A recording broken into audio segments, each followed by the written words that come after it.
agent du foot. T'as déjà vu C'est un vrai. agent de MMA? Jamais. Eh ben, il est devant nous. Guillaume Pelletier, tu nous entends, ça va? Je vous entends très très bien. Salut, les gars. Est-ce que Guillaume. vous m'entendez? On t'entend super bien aussi. Je suis accompagné d'Oussem. Alors, je sais pas si tu connais, c'est un des joyeux lurons. L'expression est terrible. C'est un des joyeux lurons de la team de Horrible. l'Afterfoot. Donc, c'est un gros spécialiste foot. Mais tu vois, je lui ai dit, on a un manager agent de combattant. Il avait des questions qui Mais- étaient intéressantes. Donc, Alors intéressant, je sais pas, mais la question principale, c'est alors comment on devient le plus gros agent ou un des meilleurs agents, en tout cas actuellement, de ton sport. Est-ce qu'il faut des qualités d'œil? Parce que Sacha m'expliquait que tu étais surtout un agent basé sur le sportif. Est-ce qu'il faut des capacités à reconnaître les nouveaux talents? Ou sinon, est-ce qu'il faut avoir un réseau comme ça se fait dans le football, connaître les bonnes personnes, etc. Bah, si tu veux, en fait, le réseau, il se construit avec le temps, avec les années. Tu sais, c'est un passage obligatoire quand tu commences, hein, tu commences de zéro. Donc, ça demande, comme je t'ai dit, beaucoup de patience. Les premières années sont extrêmement compliquées. Mais voilà, le réseau, il se construit en fait, hein, comme partout, tu sais, comme un commercial qui travaille dans n'importe quel domaine. Parce que finalement, ce qu'on fait nous est pas forcément très éloigné du métier de commercial, en fin de compte, tu vois. Donc voilà, tu dois te construire un carnet d'adresses et les choses commencent comme ça. Donc après, comment on peut devenir un des meilleurs, comme tu disais, mais ça demande beaucoup de patience, beaucoup, beaucoup de patience, parce que les choses sont très longues, hein, si tu veux. Le temps avant d'être reconnu par tes pairs dans ce milieu, c'est long et la route est semée d'embûches. Mais voilà, les plus courageux et les plus téméraires à la fin restent là et s'en sortent plutôt pas mal, quoi. Une, Donc voilà. une dernière question, après je vous laisse tranquille. Est-ce que ton métier il est aussi touché un peu comme c'est le cas pour le football par les entourages? Aujourd'hui, comparé aux années précédentes, le monde du foot laisse une grande place aux entourages. Tu vois, ça a pris beaucoup de place. Est-ce que toi aussi tu le rencontres avec tes combattants? Est-ce que tu vois que les entourages sont de plus en plus présents? Absolument. En fait, si tu veux, moi, quand je parle dans des podcasts ou quoi que ce soit, je compare toujours ce qu'on fait nous au football. Le football, c'est le sport numéro un, c'est le sport que tout le monde connaît, et c'est là où on peut récupérer les meilleurs exemples finalement. Et en fait, si tu veux, les problèmes que vous pouvez rencontrer vous dans le football, c'est ce qu'on rencontre aussi nous. L'entourage, ça peut être bon et bénéfique, comme ça peut être un petit poison. Dont les combattants ne se rendent pas compte. Parce que le problème de l'entourage, souvent, ce sont des gens qui malheureusement ne sont pas qualifiés et Ah ouais. comment dirais-je, voient un intérêt qui est tout autre que le sportif, si tu vois où je veux en Ouais, venir. oui, bien sûr.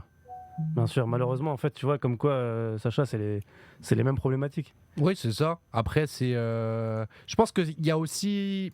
Le MMA est peut-être, en plus en France, pas encore au statut de structuration et de Ouais, ouais. professionnalisation sur certains points avec les agents ou même sur le repérage des talents, mais ça va se construire dans ce Ouais. sens-là aussi. Mais je pense que ouais, les limites et les phrases doivent être les mêmes. C'est des choses qui doivent être classiques au sport en vrai, hein. Alors tiens, pour information, ça risque de t'intéresser. J'ai travaillé pendant quelques années en tant qu'agent de protection rapprochée des joueurs de l'Olympique de Marseille. Ah, Donc pour le coup, je connais un petit peu le football pour avoir été au cœur du club de l'Olympique de Marseille. Tu sais, j'accompagnais les joueurs à ouais, bien sûr. l'entraînement, au centre d'entraînement Robert Louis Dreyfus, et cetera. Et pour l'exemple, j'aime toujours en fait comparer le football, comme je te disais, à ce qu'on fait nous, le MMA, parce que ce qui prend sens dans le football, prend sens dans le MMA finalement, parce que ça se rejoint en fait. Tu te rends compte que tout se rejoint. Tu parlais de l'entourage tout à l'heure, les gestions de carrière, les problèmes que vous pouvez rencontrer, finalement tout est très similaire à ce qu'on peut voir nous, quoi. Mhm. Et bah du coup là aujourd'hui on te reçoit, on t'a déjà reçu plusieurs fois Guillaume, mais là on va faire le bilan. Je le disais un petit peu en introduction, je pense que tu mérites les encouragements du jury cette année ou les félicitations. Non mais parlons français. T'es le manager qui, selon moi, a le mieux performé ou alors a le mieux travaillé cette année. Et comment est-ce que ça se représente? Bah, c'est toi qui as fait rentrer le plus de combattants français cette année à l'UFC. Est-ce que tu peux nous expliquer comment ça s'est passé? Parce que c'est allé très vite et ça a été un enchaînement successif de réussites pour toi. Alors, il y a eu Nora Cornol, il y a eu Yanis Guebouri très peu de temps après. Je pense que le clou du spectacle, c'est Morgan Charrière. Bah, toi, tu connais Morgan Oui, oui, bien Charrière. sûr, je l'ai vu ici, ouais, je l'ai Ouais. vu plusieurs fois. Et voilà comment s'est passé tout ça, parce que on l'a pas vu venir en vrai. Je pense on est très peu à l'avoir vu venir et je pense que toi tu as préparé ça de longue date, c'est un travail de longue haleine. Donc est-ce que tu peux nous expliquer voilà, comment tu as abordé cette année et comment tu es arrivé à ce résultat incroyable? Bah, alors déjà, merci beaucoup pour la flatteuse description. J'espère que tous tes confrères auront la même à mon égard et bah, comme la première fois que tu m'as reçu, en fait, si tu veux, tu as déjà répondu, dans ta question. C'est un travail de longue haleine. En fait, j'ai l'impression qu'il y a quelques années, j'ai commencé à planter des graines, que personne n'a vu venir et aujourd'hui les graines ont pris et commencent à fleurir et en fait, les gens ne voient que ça. Mais finalement, il y a eu un très long travail qui a été fait précédemment. Tu vois, déjà un travail de repérage, dont on parlait tout à l'heure. Il faut déjà repérer les jeunes talents.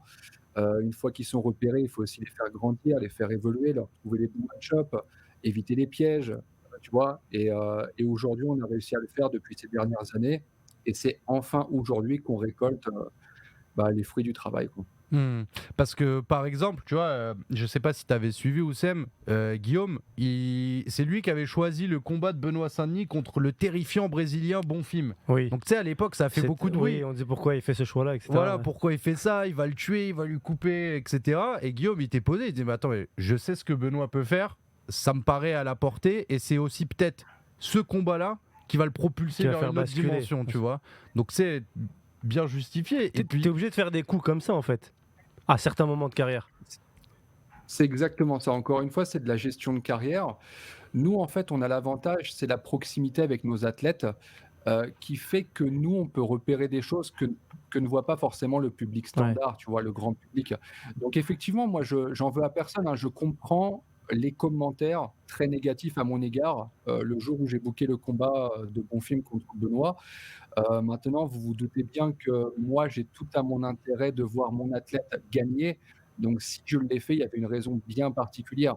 Donc encore une fois, je comprends, tu sais, les gens ne voient pas ce qui se passe à l'entraînement, ne voient pas les différents sparring, tu sais, donc c'est normal. Nous, on a une petite longueur d'avance, en fait, tu vois? Et je me hmm. suis servi de ça, bah, pour créer la surprise et très honnêtement, c'est pas du tout pour paraître prétentieux ou quoi que ce soit, mais tu te rappelles, je l'avais dit sur ton podcast, j'étais extrêmement serein et pour moi, ça a été tout sauf une surprise, quand on a vu la masterclass de Benoît devant Bonfim, quoi. Ah oui, non, mais et c'est là où en fait c'est assez dingue, c'est que bah tu sais, on a interrogé plusieurs personnes du camp Benoît Saint-Denis, vous étiez tous dithyrambiques sur le finish au premier, au deuxième round et sur le fait que ça allait se finir sur un étranglement. Mais tu sais, ils l'avaient tous annoncé. Non mais tu regardes Genre, c'est n'importe ouf. quelle vidéo de Benoît Saint-Denis, tu sais qu'il va finir au premier round. Je pense que même les chats qui le croisent dans la rue, ils ont peur de Benoît Saint-Denis. Il est incroyable dans son regard. Moi, j'y connais rien en MMA, dans les termes techniques, etc. Mais tu vois, il y a un truc qui ne ment pas dans le sport de haut niveau, c'est la détermination. Hmm. Et dans ses Ouais, yeux, tu la vois. il a tu ce la- truc-là, tu la vois tout effectivement. de suite. Ouais. Eh bah tiens, on en profite. Est-ce que tu peux nous parler justement du nouveau combat de Benoît Saint-Denis sur la carte de l'UFC Paris? On est à quel niveau dans sa carrière? On va aborder le top 15 bientôt. C'est le combat qui peut le faire basculer dans le top 15. Voilà, je veux que tu nous dises, toi, selon toi, ce qui représente ce combat-là pour la carrière de Benoît contre Thiago Moises. Bah, encore une fois, ton introduction est parfaite. Clairement, en fait, ce combat a été construit, a été accepté pour rentrer dans le top 15. En fait, on va pas se cacher, tu sais, il arrive un moment où on a des ambitions, il faut les afficher. Clairement, ce combat, on l'a mis en place et on l'a accepté pour ces raisons-là. On veut rentrer dans le top 15. On sait que Benoît a le niveau pour. Comme vous disiez à l'instant tous les deux, Benoît est quelqu'un d'impressionnant. En fait, c'est pas quelqu'un qui rentre dans la cage pour gagner ses combats. C'est bizarre, hein, ce que je vais dire, mais en fait, il rentre dans la cage pour te broyer, en fait. Il y a pas de calcul, en fait, de: «Bon, je dois gagner ma première reprise, je dois passer légèrement devant, je me mets en gestion pendant la deuxième». Non, il calcule rien, en fait. Il rentre, il veut te broyer, en fait. Il veut boire ton sang, quoi. Donc Mais c'est vrai qu'on le voit, hein, ça transpire dans son regard, c'est Bah, fou. Moi, je t'assure, quand tu regardes le combat contre Bonfim, j'ai déjà vu, bah, j'en ai beaucoup vu des combats de MMA, mais voir quelqu'un qui envoie un énorme kick sur le mec et qui après, tu t'entends son quoi, qui dit vas-y encore, et là il t'en met 15, tu sais, genre il s'arrête pas, genre tu te dis, mais c'est un niveau de répétition Ouais. et d'agressivité qui est très au-delà de la moyenne en fait, mais largement, tu vois. Et c'est ce qui, je pense, à fait. perturbe complètement le mec en face, parce qu'il se dit, mais attends, mais il s'arrête pas là, je Ah vais non, y aller c'est- quand moi, c'est pas possible. Et au final, il lui a pété le Ah, bras tu comme ça, en fait. parfaitement résumé. En fait, le commun des mortels, tu vois, aurait mis un middle kick comme Benoît a fait. Il a touché, on a vu la réaction de Bonfils qui avait été touché. Donc le commun des mortels, en fait, se serait mis en mode gestion. Attention, je viens de le toucher, je fais attention à ma distance, etc. Non, Benoît, il te touche, il se dit ah bah parfait. Attends, c'est en train de ramollir de ce côté-là, on y retourne quoi. Tu sais, il s'arrête pas quoi. Il attendrit la viande. Il s'arrête Non, mais vraiment. il est déterminé dans ce qu'il fait, quoi. Il va pas lâcher. Mais Benoît Saint-Denis, du coup, c'est pas le seul de tes protégés qui sera à l'UFC Paris. On avait reçu Nora Cornell, on avait parlé avec elle. On a reçu aussi Yanis Guémouri, mais avant même qu'il soit à l'UFC. Petit, petit flair perso, je sais pas. Non, je remercie Ed qui m'en avait parlé. Tu peux nous parler un petit peu des coulisses de cette signature de Yanis Guémouri, parce que je pense que c'est peut-être la plus grosse surprise. Alors, pas sportivement, parce que Yanis Guémouri est méconnu, on est d'accord, mais son bilan sportif, c'est 12 victoires, une défaite. C'est une bonne organisation au Moyen-Orient avec des grosses perfs. Voilà, tu peux nous expliquer comment tu as construit justement la signature de Yanis, qui est pas le même profil, par exemple, qu'un Benoît, et j'imagine que tu construis pas sa carrière parce qu'ils n'ont pas du tout le même style de combat de la même manière. Alors j'espère que ça fera pas trop de bruit. Il y a un train qui est en train de passer juste à côté. Vas-y, Donc, t'inquiète. alors pour t'expliquer un peu les coulisses, on travaille avec Yanis depuis des années, depuis très longtemps. Et là, pour la première fois, je vais dire quelque chose qui est très intéressant. Yanis, on a commencé il y a des années, il était encore tout jeune, je crois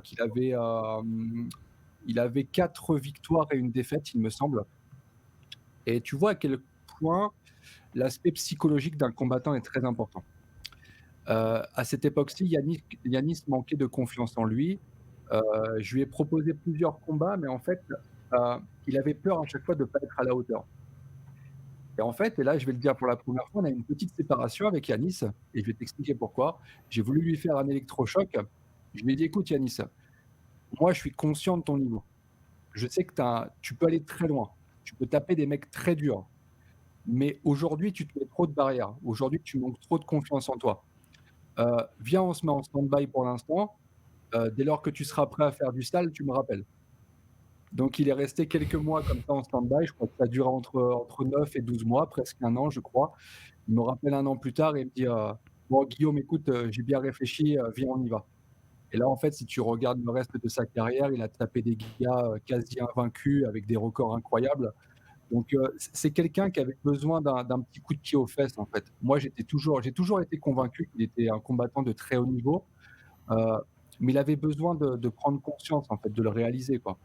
Et voilà, aujourd'hui, pour moi, c'est pas une surprise parce que regarde, il était bloqué dans un contrat avec le Brave, donc comme tu disais, une organisation du Moyen-Orient et qui est plutôt agréable, hein, qui paye très correctement, etc. Tu vois.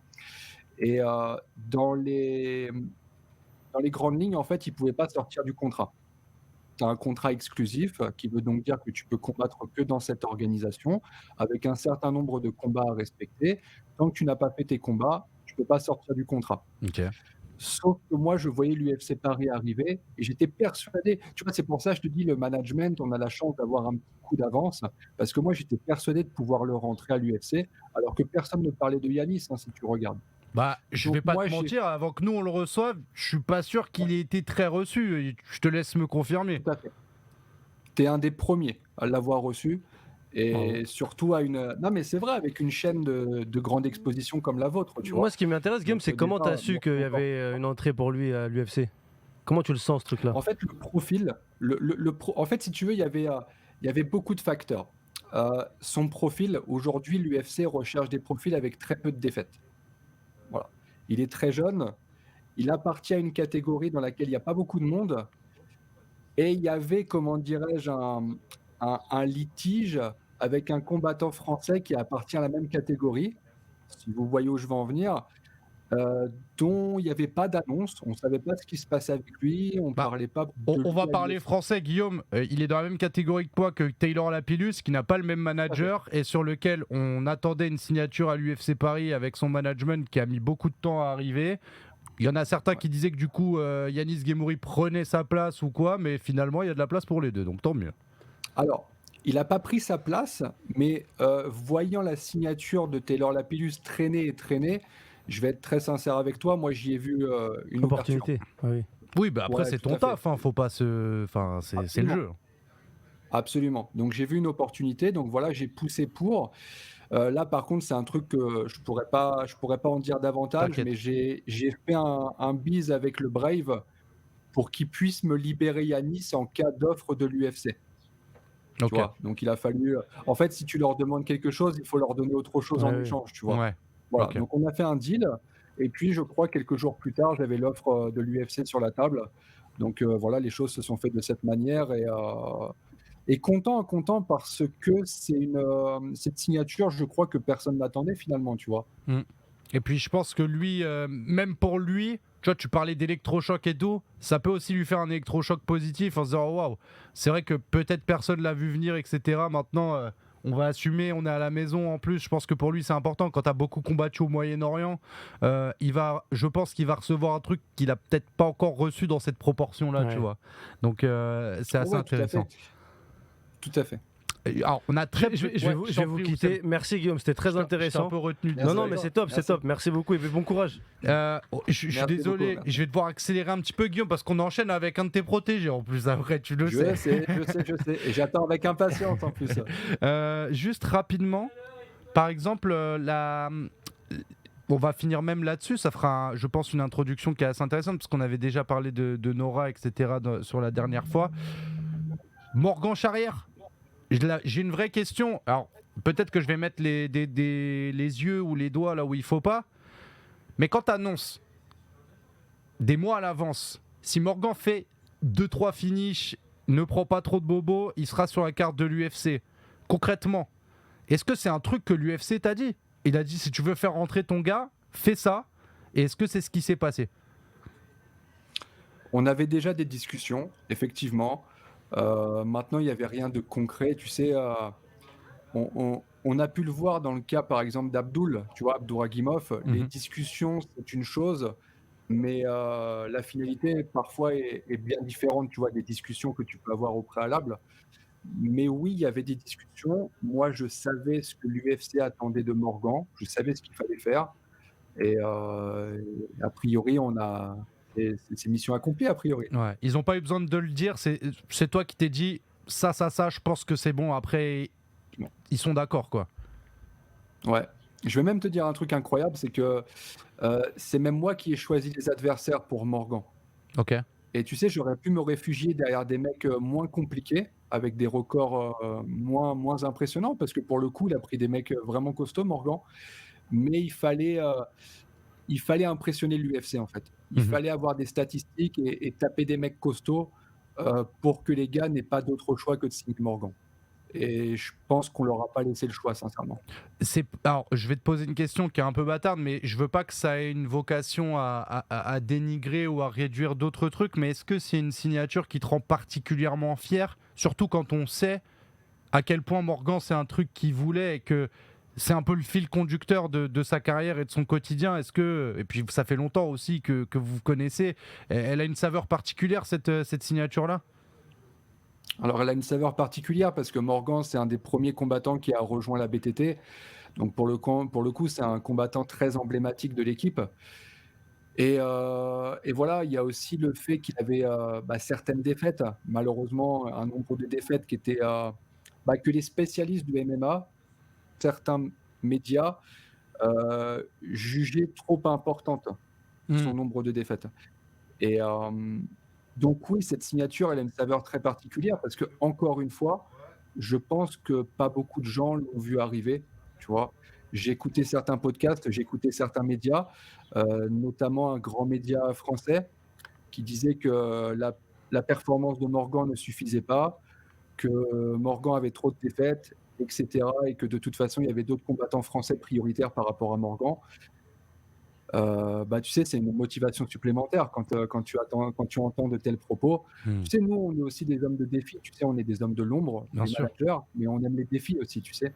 Donc quand j'entends que personne n'y croit, c'est une motivation supplémentaire et voilà, Morgan, c'est mon gars, tu vois? Morgan, c'est un mec qui participe à tout ce que la BTT organise. Je crois que c'est quelqu'un qui a dû venir chez moi en Bulgarie, peut-être une dizaine de fois.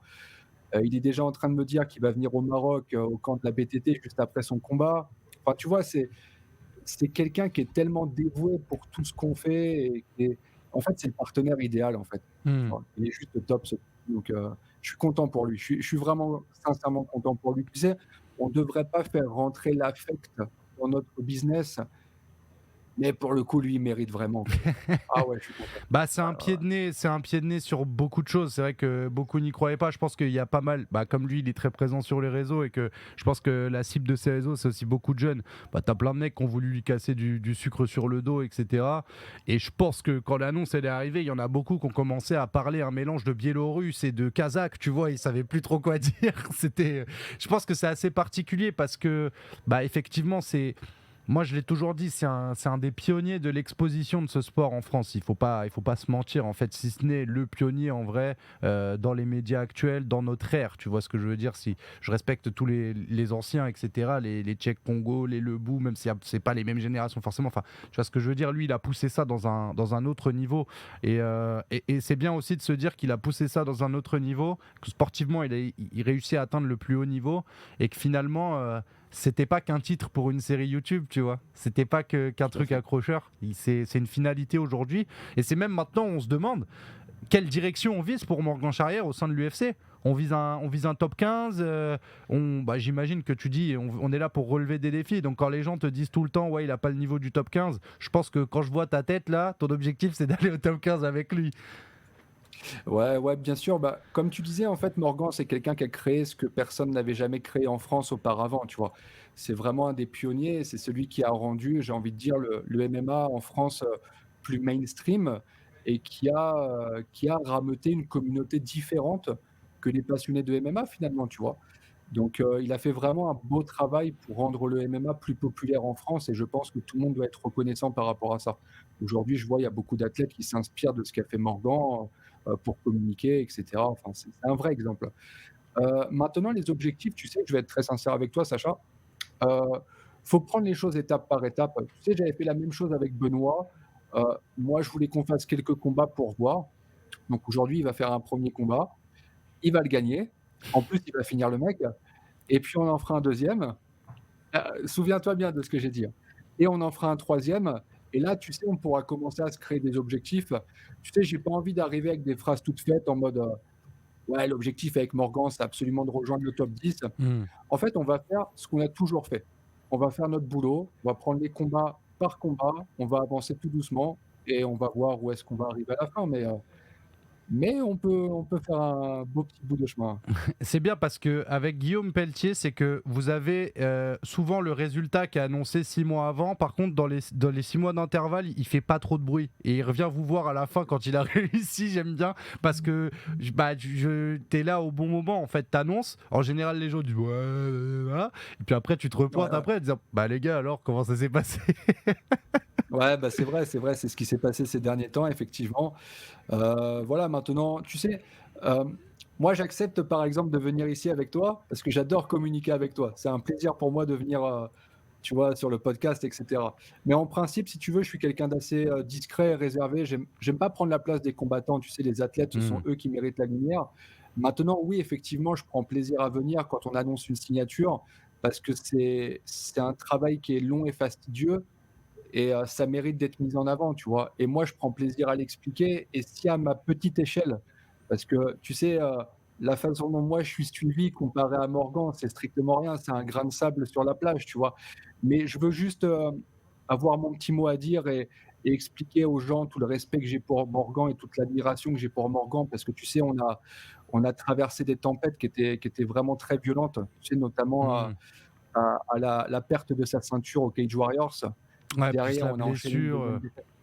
Voilà, voilà, et on peut aussi parler de vol, hein, Sacha. On peut aussi Oui, dire qu'on a été victime de vol au Cage Warriors et rien que par rapport à ça, je veux vraiment que excuse-moi, on n'arrête je pas de t'en prie, m'appeler. t'inquiète. Rien que par rapport à ça, je veux vraiment que les gens comprennent que la signature de Morgan, elle est aussi provoquée, grâce à son mental. Il a un mental vraiment à toute épreuve, tu vois? Hmm. Donc il y a des fois où il a pété les plombs, il y a des moments où il était au bout de sa vie, mais tu te rends compte qu'au bout de 24 heures, il a déjà relativisé, il est reparti à la salle, il s'entraîne et je pense que c'est vraiment cette mentalité qu'il faut avoir dans notre sport. C'est une nouvelle version de Morgan, comme moi j'aime dire, et ça se voit dans ses combats, c'est assez différent et on sent qu'il a pris conscience de beaucoup de choses. Je te laisse avec une dernière question, puisque ton téléphone, et tu es très sollicité, c'est ça aussi la réalité de ton métier, et on apprécie de t'avoir, parce que justement, c'est un autre discours aussi sur les organisations, pourquoi ces combats, et je trouve que c'est hyper intéressant de le raconter. Est-ce qu'on se dirige vers 4 victoires et 4 finishes de tes poulains sur l'UFC Paris? C'est une question piège, ça. Alors, dans l'idéal, Non, mais effectivement, parce que j'aimerais 4 je te le victoires. dis parce que tu as le statut d'oracle à mes yeux avec tes derniers pronostics. Donc c'est aussi dans cette optique-là. D'accord. Alors, je vais te répondre à cette question, que si on fait tu sais, il faut, on est à l'UFC, hein, c'est la Ligue des champions, hein, c'est la Ligue des champions, chez nous dans le MMA. Il faut rester modeste et les pieds sur terre. J'ai pas envie de manquer de respect aux adversaires de mes combattants. Donc j'ai envie de te dire que si on arrive à rentrer à la maison avec un 3/4, je serais très heureux, et si on fait un 4/4, je serais extrêmement heureux. Ok. Voilà. Bon, Après nous on après sera finish, avec pas eux. finish, voilà, ce que je veux juste, c'est que mes gars gagnent, tu vois? Qu'ils y mettent du cœur et la manière si possible, mais à la fin, ce qu'on retient, c'est le résultat, donc voilà, on va se concentrer là-dessus. Ouais, du vert pour les tapologies, une fois que tu es dans la ligne UFC, je pense que ça fait toujours du bien. Merci beaucoup Guillaume, merci pour ta dispo, pour la dispo de dernière minute, etc. On a réussi à le faire, et je te souhaite bon courage pour le boulot, parce que toi ça s'arrête jamais. Il y a encore beaucoup de pépites au sein de la Bulgarian Top Team sur laquelle il faut trouver des combats, des organisations, etc. Donc merci encore de nous livrer un petit peu ta vision à toi du MMA et de ton métier. C'est vraiment très agréable. C'est moi qui te remercie, c'était vraiment un plaisir comme à chaque fois. Et Merci beaucoup l'équipe. au Merci. top. Merci beaucoup Guillaume. Passe un Ciao bon les gars. après-midi et très vite j'espère.